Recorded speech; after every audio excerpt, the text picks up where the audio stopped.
సమాజానికంటే ఎక్కడో ఒక దగ్గర జరగనిరని ఆయన జరిగిన దాన్ని మనం 10 మందికి చూపించడం కాదు, ఎక్కడో ఒక దగ్గర మంచి జరిగిన దాన్ని 10 మందికి చూపించండి, ఎక్కడో చెడ్డి జరిగిన దాన్ని 10 మందికి అంటి పెట్టొద్దు అనేది నా భావన. కానీ ఈరోజు ఆమెను అభిమానించే అభిమానులు ఉన్నారు చాలా మంది, ముఖ్యంగా ఇటు ఈ 2 తెలుగు రాష్ట్రాలే కాకుండా బయట వాళ్ళు కూడా. మరి ఈరోజు నీ మీద ఇంత కాంట్రవర్సీ నడుస్తుంది, నీ నోటితో నువ్వు దేవుడిని ఆరాధిస్తావు, దేవుడి పాటలు పాడతావు, ఇంతమంది ఇన్ని వ్యతిరేకత అడిగినప్పుడు దానికి కనీసం సమాధానం కూడా చెప్పే బాధ్యత మీకు లేదా? గౌతమి, ఇప్పుడు మనలాంటి వాళ్ళం అడిగామనుకోండి, మా నోరు మా ఇష్టం అండి, మాకేముంటుందండి, వాళ్ళు వాడమన్నారు మేము పాడామండి అంటారు. నేను అనేది ఏంటంటే వాళ్ళేదో చేయమన్నారు మేము చేసామనేది కరెక్ట్ కాదు. ఎందుకంటే మీరు కోట్లాది మందికి అభిమాని, కోట్లాది మందికి ఒక సెలబ్రిటీ, మీరు అభిమానిగా చెప్తున్నాం, ఇక తర్వాత మీ ఇష్టం. బాలసుబ్రహ్మణ్యం గారు కూడా కొన్ని సాంగ్స్ పాడేవాళ్ళు కాదు ఇట్లాంటివి, ఎందుకంటే ఆయన ఎంతమంది అభిమానిస్తారు, గుండెల్లో ఉన్నాడు, అట్లా ఉండాలి.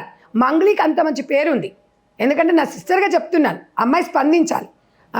ప్రజాస్వామ్యం, ఇప్పుడు ప్రజాస్వామ్యం ప్రజలు ఎంత ముఖ్యమో రాజకీయ నాయకులకు, సెలబ్రిటీస్కి అభిమానులు ముఖ్యం. అభిమానులు లేకపోతే మీరేంటి, మీ పాత్ర జీరో, అది గమనించాలి. అభిమానులు ఏదన్నా మీకు ఒక సూచన ఇచ్చినప్పుడు పాటిస్తేనే సెలబ్రిటీ అవుతారు. సెలబ్రిటీ అభిమానిని తొక్కాలని చూసి వాళ్ళని అవమానించినప్పుడు ఆమె సెలబ్రిటీ కాదు. మూర్ఖంగా వెళ్ళకూడదు అనేది నా వాదన. ఇవాళ ఈ సినిమా గురించి గౌతమే ఉందా, సంధ్యారెడ్డి ఉందంటే ఫస్ట్ ఏదో ఒకటి సంచలనం సృష్టించాలంటే సింగిల్గానే స్టార్ట్ అవుతుంది. అవునా కదా చెప్పు? మన మీద కొన్ని రోజుల వరకు కేసులు కూడా పెట్టారు, మాట్లాడారు. ఇవాళ సమాజంలో అందరూ ఆడవాళ్ళు, ఇప్పుడు నువ్వు ఆడపిల్లవే, నేను ఆడపిల్లనే, ఆ సాంగ్ డ్యాన్స్ చేసినామా ఆడపిల్లనే, పాడినామా ఆడపిల్లనే. ఈ చెత్తంతా ఈ మగవాళ్ళంతా ఏం చేస్తున్నారు, ఆడదాని ఒక ఆట వస్తువుగా, ఆడదాని భాగాలని వాళ్ళు ఒక అంగడి సరుగ్గా అమ్ముతున్నారు. మనం ఖండించకపోతే ఎట్లా?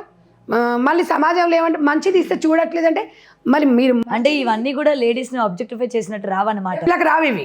ఇప్పుడు కొంతమంది సంఘాలలో ఉంటారు కదా, ఇవన్నీ వాళ్ళకి కనిపించవండి, ఇవి కండు. ఇప్పుడు మనం మాట్లాడితే ఇవిడికి ఏం పని లేదంటే ఒక్కటండి, ఏం పని ఉందా ఏం పని లేదా అనేది కాదు, ప్రశ్నించకపోతే రాజ్యం వాళ్ళదే అవుతుంది, గుర్తుపెట్టుకోండి. లేకపోతే ఇలాంటి నేను ఒక్కటి చెప్తున్నాను Gautami, big TV, digital media చాలామంది ఫాలోవర్స్ ఉన్నారు మీకు, మీ నుంచి ఏది పోయినా ఒక మంచి సమాజానికి ఒక మంచి మెసేజ్ పోతుంది. కాబట్టి నేను అనేది ఏంటంటే ఇలాంటి సినిమాలు వచ్చినా, పిల్లల మీద ప్రభావితమైన మూవీస్ వచ్చినా డెఫినెట్గా మీలాంటి వాళ్ళు డిస్కషన్స్ పెట్టాలి, 10 మంది సలహాలు తీసుకోవాలి. సమాజానికి మీరే ఏంటి అనేది కూడా చూపించాల్సిన బాధ్యత మీ మీద ఉంది.